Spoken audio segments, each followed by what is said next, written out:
Oh, growing up in Skamania County, I mean, the timber industry was one of the biggest economic drivers in our county.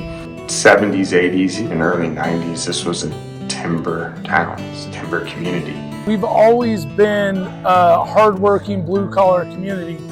2/3 of our county is national forest lands. That means that 2/3 of our county can't be developed for anything other than national forest.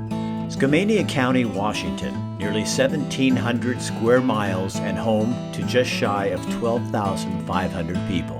The county is virtually carpeted in timber. I remember when I was in high school, there were jobs, plentiful. Things were great economically. We had a strong local economy, strong communities. When my dad graduated from Stevenson High School, we were the richest school district in the state. When my son graduated from Stevenson High School, we were in the midst of economic uncertainty that continues to this day. We're still trying to dig our way out of that and move forward as a county. How do you dig yourself out? How do you move on when what you do economically is stifled by politics and people who don't seem to understand what their ideology is doing to you and your neighbors? The county's gone from 7 sawmills to 1, and every logging operation that existed in the early 90s in Skamania County no longer exists today. Housing costs, like everywhere, are through the roof. Locals can't afford to live here. Rural Washington is just getting squeezed from both sides. It's squeezing our local people trying to raise their families here, making it harder for them to survive. But as the population increases and we've become a real target for people with deep pockets that want relief from the city and the urban areas. And so our houses are incredibly expensive because there aren't many salaries that would allow you to buy a $675,000 home. It's difficult to come here, take a local job, and buy a home. It's tough. In fact, it's pretty well impossible.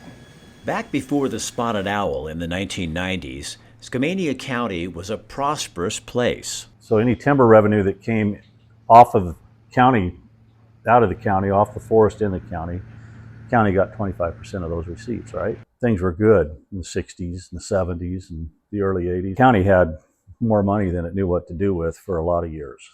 And a guy told me one time, there's an old county commissioner back in the 80s, he told me they had so much money, they had to buy new pickup trucks to get it all to the bank. But those days are long gone. The county has nothing left to cut from its budget. The school district just laid off more teachers.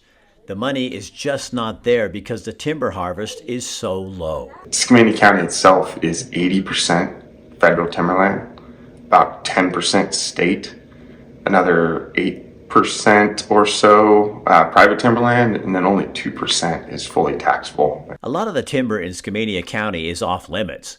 There's a Columbia Gorge Scenic Area, the Mount St. Helens National Monument, and of course, the Northwest Forest Plan. So the Northwest Forest Plan came in, really upended the timber program altogether, but even in the Northwest Forest Plan, called for 100 million board feet a year, and we don't do half of that. Not even half. Skamania County is trying to diversify, but right outside its doors is the product people want, they need. And better management of this resource would not only benefit the forest, but change everything for the people of Skamania County. Skamania means swift water. It's a place rich in history and the mighty Columbia River. People used to be able to take care of themselves here, but the river that defines them is being dammed by bureaucracy and ideology. We lost our timber. We lost our pride in our community to work hard and to be self-reliant. And I think bringing back even just the thinning of timber in our national forest would benefit us greatly.